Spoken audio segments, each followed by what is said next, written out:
Hello guys, welcome back to my channel.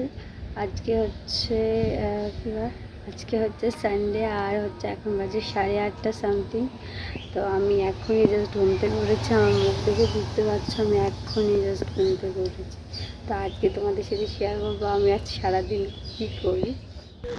আমি যখন রোজ আগে উঠি, আমি উঠেই সবার আগে করি বারান্দার আর রান্নাঘরটা পরিষ্কার, কারণ মা আজকে ঘুমোচ্ছে, ঘর ঝাড় দিতে পারবো না। আর মনাও ঘুমোচ্ছে বলে মানে বলে নাকি ঘুমিয়ে থাকলে ঘর ঝাড় দিতে নেই, এর জন্য আমি আর সকালবেলাটা কেউ ঘুমানো থাকলে তাদের ঘর ঝাড় দিই না।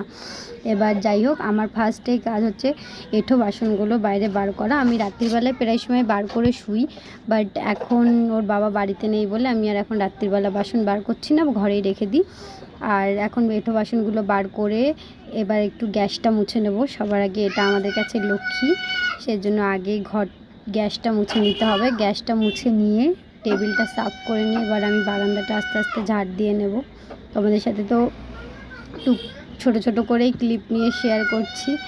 আর দেখো টেবিলের তলায় কি হয় বলো তো, অনেক ময়লা টয়লা থাকে, তো এগুলো আগে পরিষ্কার করে তার সাথে সাথে আমি একটু নেচেও নিচ্ছি। আমি সকালবেলা না, আমার মনেই নেই যে আমি ক্যামেরাটা অন করে কাজ করছি, আমি এমনিই নাচছিলাম। এরকম আমি প্রায় সময় করি। এটা হচ্ছে ঘুম ভাঙানোর নিনজা টেকনিক। তোমাদের যদি কারোর ভালো লাগে অবশ্যই কিন্তু ট্রাই করে দেখতে পারো যে ঘুম ভাঙানোর নিনজা টেকনিক।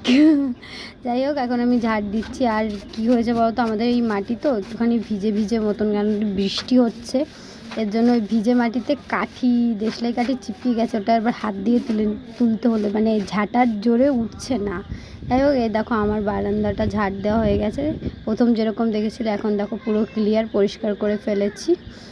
এখন হচ্ছে কাজ হচ্ছে আমার উঠোনটা ঝাড় দিতে হবে। আর এই বর্ষাকালে সবথেকে কষ্টকর কাজ হচ্ছে এটাই, যে উঠোন ঝাড় দেওয়া।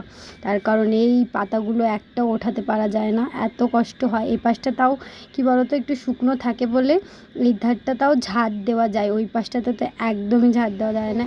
কেউ উঠে পড়েছে সকাল সকাল ঘুম থেকে, হাসি দেখো। তোমরা দেখলেই মেয়ে উঠে পড়েছে। আর এই যে বিছনার কন্ডিশন, এখন আমি ঘরের লাইটটা জ্বালিয়ে এবার বিছনাটা ক্লিয়ার করব টাক করে। বিছনাটা ক্লিয়ার করেই ভাবলাম বাসনটা মাজতে যাব, তার কারণ ঘরটাও একেবারে ঝাড় দিয়ে নেব। দেখো আমার বিছনা পরিষ্কার করা কমপ্লিট। এবার আমি যাব বাসন মাজতে। এটাও এখনই ট্যাক করে হয়ে যাবে, যদিও এটা পসিবল নয়, রিয়েলিটি নয়। এটা হচ্ছে আমি শর্ট ক্লিপ নিয়েছি, কারণ রান্নাঘর কলতলায় হচ্ছে ক্যামেরা লাগানোর কোথাও জায়গা নেই, এর জন্য এই ক্লিপটা নেওয়া।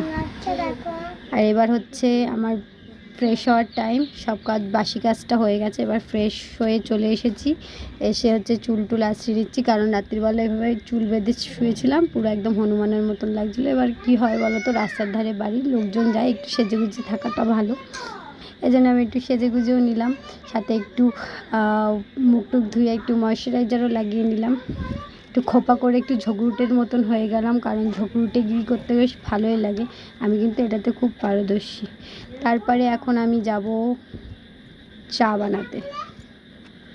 চায়ে চায়ে চায়ে জল ফুটছে এখন চায়ে। আর চাটা বসিয়ে দিয়ে ভাবলাম যে থালা বাসনগুলো নিয়ে এসে রেখেছি, এগুলো একটুখানি গুছিয়ে নিই।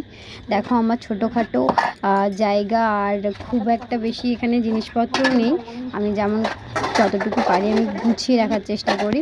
আর থালা বাসনগুলো একদম টেবিলের উপরে ছিল বলে আমি একটু গুছিয়ে রেখে নিলাম। তার মধ্যে মহারাজ বৃষ্টি সে চলে এসেছে, অসহ্য হয়ে গেছে বৃষ্টিতে, বিশ্বাস করো তো। তার মধ্যে আমরা নিয়ে বসে পড়েছি চা কমপ্ল্যান। আচ্ছা,